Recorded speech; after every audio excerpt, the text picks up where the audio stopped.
In Bangladesh's Khulna, a Hindu boy named Utsav Mondal has reportedly been beaten brutally by a mob inside a police station. The violent assault took place over allegations that he insulted Prophet Muhammad on social media. The incident unfolded on the 4th of September in the second phase of the Sonadanga residential area of the city. Now, according to reports, the angry mob was agitating while the Bangladeshi army and police personnel were present.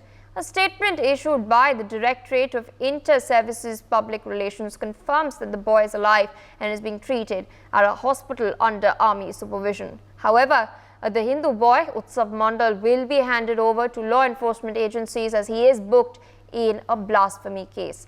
Meanwhile, the head of interim government in Bangladesh, Mohammad Yunus, has stated that the issue of attacks on minority Hindus in his country is exaggerated and questioned the manner in which India and the media in India has projected the attacks. He's further added that the attacks on minorities in Bangladesh were more political than communal in nature and were a result of nothing but a fallout of a political upheaval in the country. Mohammad Yunus has further attributed the fallout to supposedly a perception that exists in the country that believes that most Hindus supported the now deposed Awami League regime, which is perhaps why, in his opinion, Hindus are being targeted in the country. So viewers, if we try to decipher what Mohammad Yunus has said, then it is clear. The chief advisor, Nobel laureate, has said that Hindus who face attacks in Bangladesh face so not because of their religious identity as Hindus, but because of their political leanings, which allegedly are tilted towards Sheikh Hasina's now deposed dispensation. While he may attempt to defend the intent of the attackers, the question now lies as to why Mohammad Yunus has chosen to downplay the severity of the attacks as well as the motives behind them as well.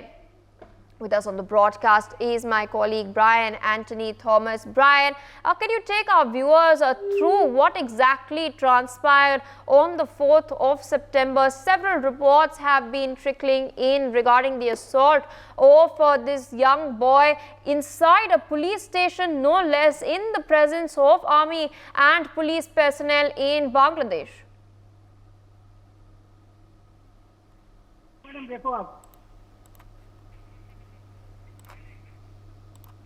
Brian, can you hear me? Yes, Pia, I can hear you. Am I audible now? Yes. Yeah, Pia. Repeat your question, please.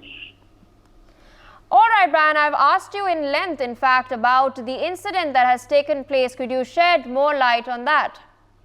Well, Pia, definitely. A 15-year-old Hindu boy in Bangladesh was beaten and hacked to death by a mob inside a police station after being accused of making objectionable comments about Prophet Muhammad on social media. Now, this brutal incident has sparked widespread outrage and raised serious concerns about both the safety and protection of minorities in the country. Now, the tragic event took place in Khulna city in Bangladesh, where a college student named Utsav Mondal was accused of blasphemy after allegedly posting offensive comments about Islam on social media. And even according to the Human Rights Congress for Bangladesh minorities also, Mondal was detained by police but was subsequently attacked and killed by a mob inside the police station. I must interject you there, Brian, because, there's been updates. In fact, the Bangladeshi Directorate of Inter-Services Public Relations has confirmed that this boy is alive and that he is being treated in a hospital under army supervision. Brian, thank you for joining us on the broadcast. We also have with us Group Captain MJ Augustine Vinod. Thank you, sir, for joining us and sparing time to speak with us on the broadcast. I'd like to draw attention here to the statement that has been made by Mohammad Yunus. We have seen several attacks taking place against minorities in Bangladesh, and Yunus has now come out and stated it's not just because of their religious identity but because of their political affiliations or perceived political affiliations. He stated that minorities in the country, tried to imply at least that minorities in the country were more sympathetic towards Sheikh Hasina's perspectives and ideology. And so why do you think Yunus has made these statements? Do you think it is, in fact, an attempt by him to downplay the severity of these attacks that are taking place?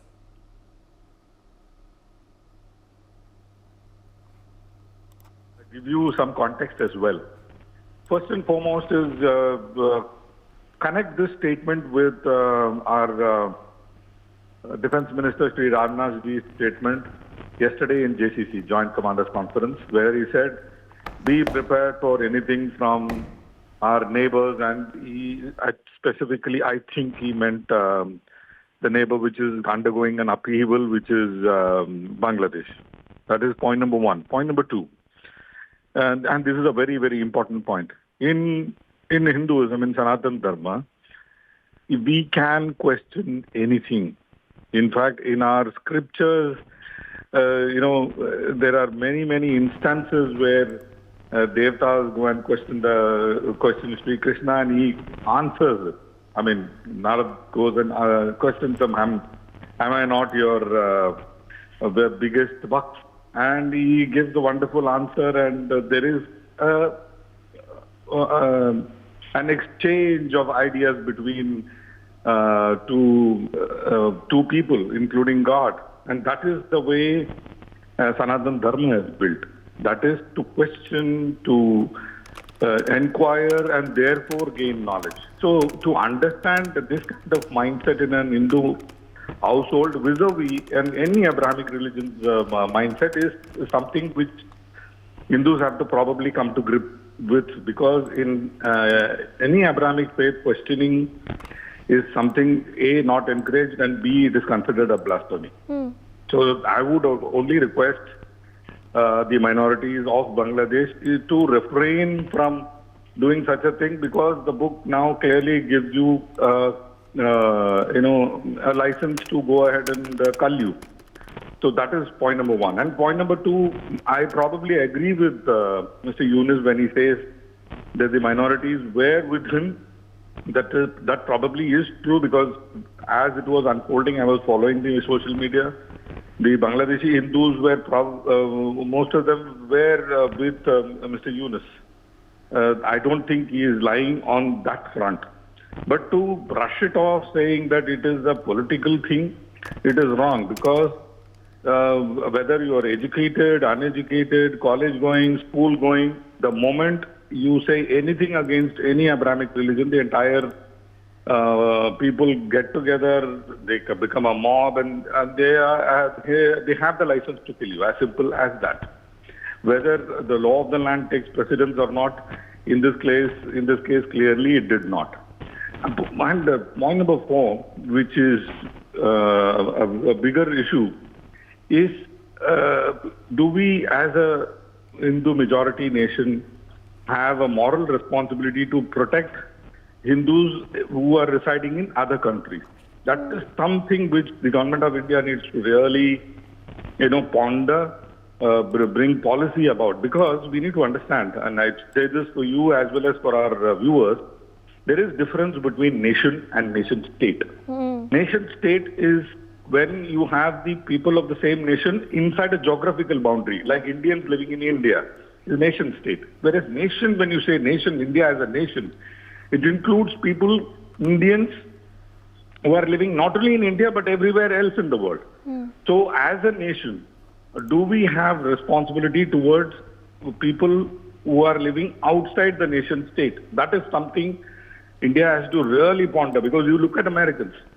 Any American anywhere in the world is in distress, America comes and stands by you. So that is something we need to really put our heads together and come out with a stated policy and be strong about it. See, we are economically getting strong. We are militarily getting strong. We are diplomatically getting strong. People are listening to you. Your national policy and your national vigor and your national standing has to change along with the way how we are perceived in the world. So Indians have to feel safe, or Hindus have to feel safe wherever they reside. That is something that I thought of saying it. Over to you. For more such videos, subscribe to the NewsX YouTube channel, hit the bell icon.